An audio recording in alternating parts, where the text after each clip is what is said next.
Salut à tous, j'espère que vous allez bien. Merci à tous d'avoir écouté le Speaknik de la dernière fois.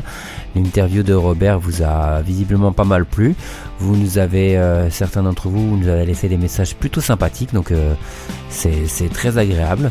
J'espère que vous allez toujours bien. 2 semaines de confinement, on est reparti encore pour 2 semaines et plus si infinité, probablement plus, mais bon, donc déjà 2 semaines encore en plus. Cette semaine, j'ai envie de partir sur un truc beaucoup plus léger. Vous savez que malheureusement Albert Uderzo nous a quittés, 92 ans. Nous allons lancer le Speaknix.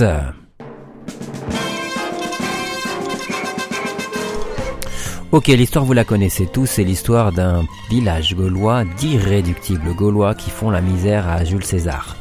Le petit, il s'appelle... Astérix et Obélix, dépêche-toi, nous n'avons pas le temps. Astérix le petit gaulois rusé et Obélix le gros. Je ne suis pas gros. J'ai compris. Je suis un peu enveloppé, mais je ne suis pas gros. Je ne suis pas gros. Et maintenant, je vais vous raconter comment j'ai commencé à m'y intéresser. Alors moi, je connaissais Astérix depuis tout petit, les dessins animés bien sûr, mais je connaissais ça sans trop m'y intéresser. Un jour, je suis tombé sur le feuilleton radio de Radio Luxembourg, La Serpe d'Or. Ne me demandez pas comment à l'époque j'ai eu ça, on a sûrement dû me prêter cette cassette ou l'offrir, j'en sais rien. L'épisode de La Serpe d'Or fait par Radio Luxembourg, je trouve que pour l'époque il avait son charme et c'est comme ça que j'ai commencé à m'intéresser à Astérix. Ce qui est magique sur internet, c'est qu'aujourd'hui on peut tout retrouver. Donc cette fiction radio de l'époque est disponible et je ne résiste pas à vous faire partager quelques petits extraits. Qui plus est, l'année dernière, Audiolib a sorti une version de Astérix le Gaulois ainsi que Astérix et la Serpe d'Or. On va faire 2 petits comparatifs histoire de voir l'évolution, comment on fait aujourd'hui un livre audio et comment c'était fait à l'époque pour comparer un feuilleton radiophonique. On va démarrer sans plus tarder avec un petit extrait, d'abord l'extrait de Radio Luxembourg et puis juste après on enchaînera avec la même version sur Audiolib.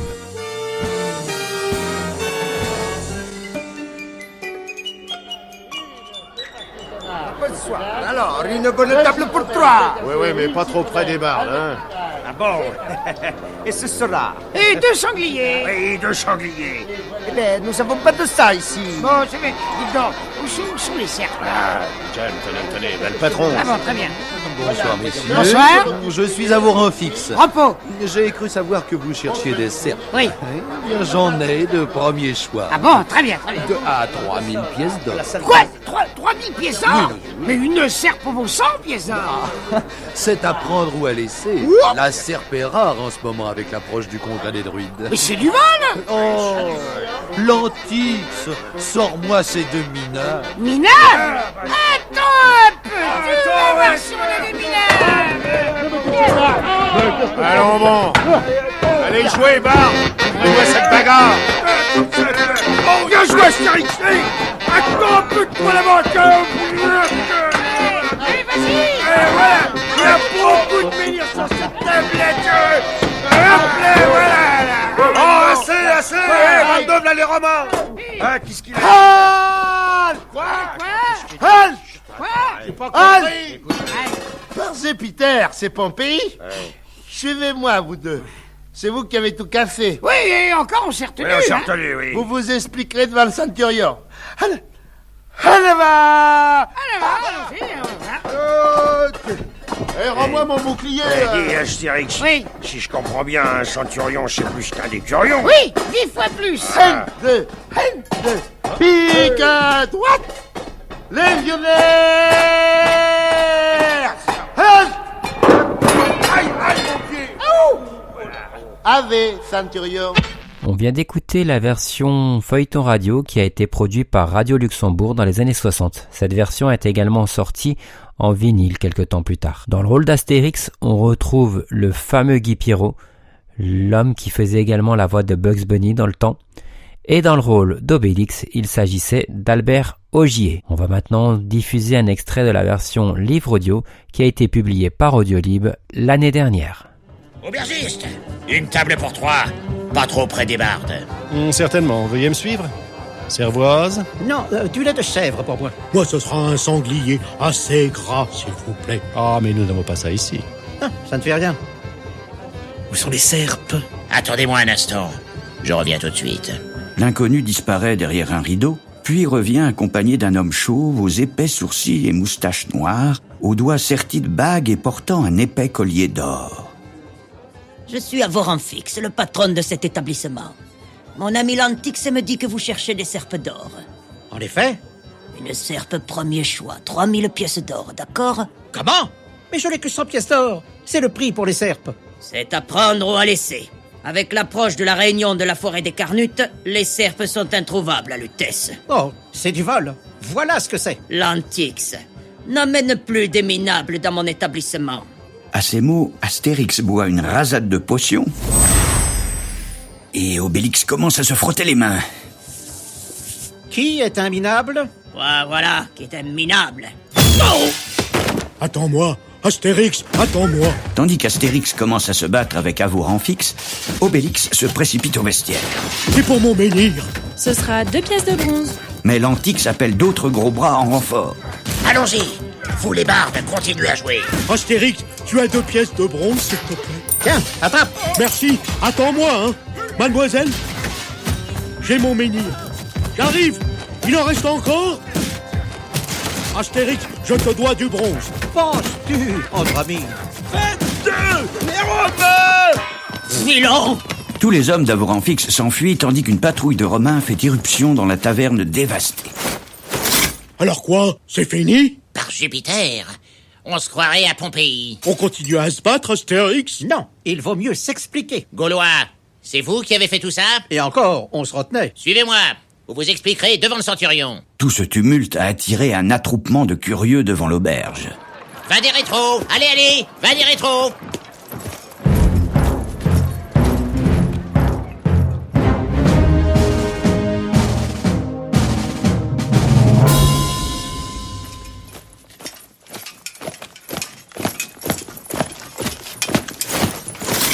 Allez, centurion! Ça, c'était la version Audiolib, et non pas Audible, parce qu'on confond vite les deux mots. Dans le rôle d'Astérix, on a retrouvé Jean-Claude Dondat, et dans le rôle d'Obélix, il s'agissait de Guillaume Briat. Guillaume Briat qu'on retrouve déjà dans les dessins animés d'Astérix. Les derniers dessins animés, c'est lui qui fait le doublage d'Obélix. Et en ce qui concerne Jean-Claude Dondat, je trouve que ça devrait être lui qui devrait faire la voix d'Astérix dans les dessins animés. Je trouve que sa voix est très proche de celle que Roger Carrel a. Ça serait bien plus sympathique d'entendre Jean-Claude Dondat plutôt que Christian Clavier. Que Christian Clavier fasse des films sur Astérix, il n'y a pas de problème. Mais en dessin animé, je trouve que ça devrait être Jean-Claude Dondat. On va maintenant parler des autres produits dérivés que j'ai eu quand j'étais gamin. J'avais une bande dessinée d'Astérix en braille. D'ailleurs, je la possède toujours.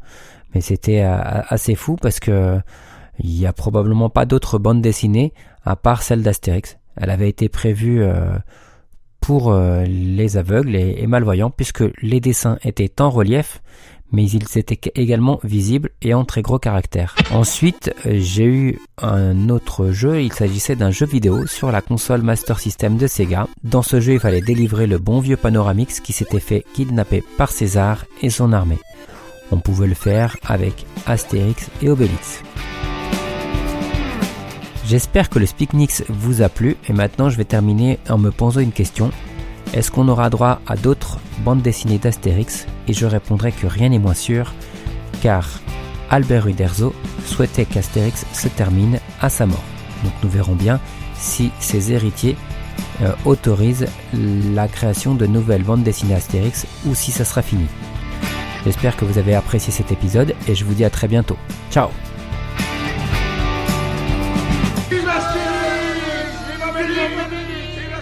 Et sous la lune, le traditionnel banquet réunit tous les habitants du village gaulois.